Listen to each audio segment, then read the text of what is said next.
Hello everyone, my name is Richardson, and the speech I'm about to read to you is called What I've Been Through. I once heard an officer say that they go to so many houses where there's violence, parents on drugs, or just general chaos.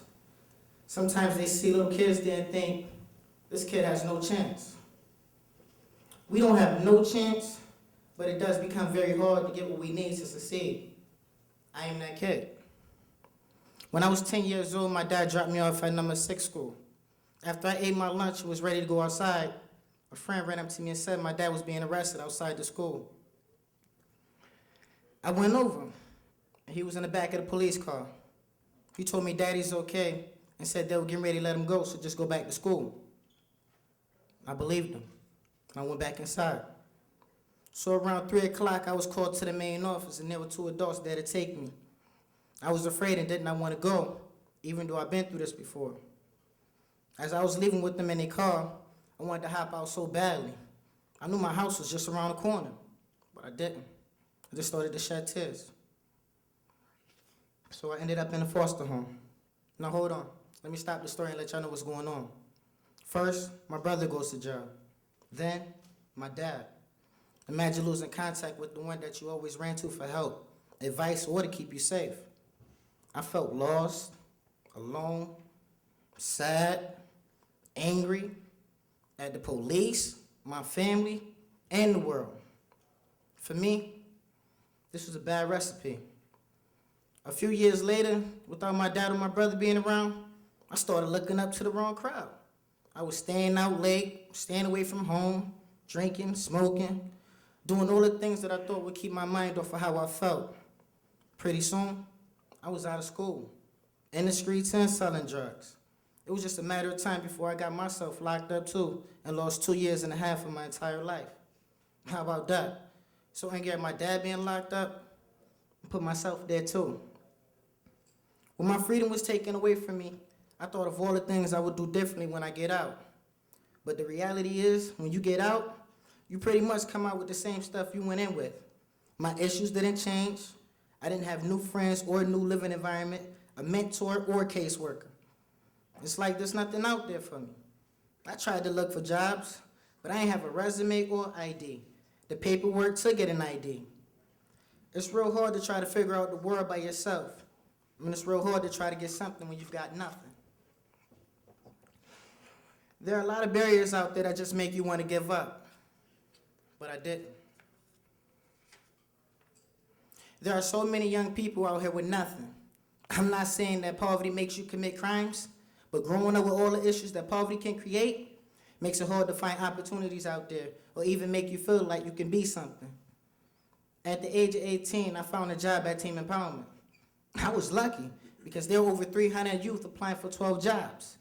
Even though I was 18, almost 19, I had almost no self-confidence. I couldn't even speak in front of a crowd without turning my back. I had a lot of growing up to do. When a job ended, I panicked, made some bad choices, and went back to the streets. It's hard to change 18 years of bad information, bad role models, and a bad environment in a year. Many of us are so hurt and damaged that it takes a lot of support for us to be okay. At least this time, I got out quickly, came right back into T for some help. I'm doing all right, working to get my GED and making some plans for the future, but I still struggle daily. Just to figure out where I'm gonna live, how I'm gonna make a living, but I have more confidence and like working on my community as well as my own issues. My dad's still in jail, and I'm trying to do the right thing so I don't go back there myself. Now mine is just one story. So many young men are out here with no team empowerment, no guidance, and no support. We're not a lost cause, and it's not too late to make an impact on us. We might look tough, even act tough, but most of us are hurt, scared, and don't know what else to do. So you encounter us, please remember this. Thanks.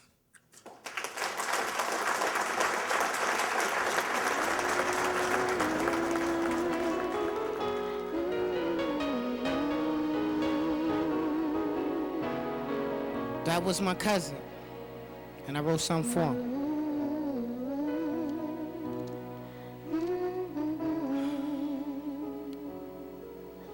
did I go wrong?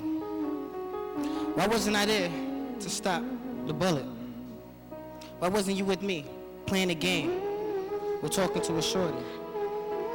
Why was you losing your life while I was on the verge of losing mine? When I think about it, it was you guiding me through the streets. You telling me life is too short to throw it away in the blink of an eye. This hurts. The one that taught me the ins and outs of getting with a shorty. The one that taught me how to control my anger. I guess you needed help too. I mean, like, out of all the things that happen, out of all the things to come, why this? It made me have second thoughts about your boy Deuce. Come to think about it, he was gonna be the next victim. But I thought about it. Once I retaliate on him, who's gonna get me? So I'm stopping the cycle. That won't be me.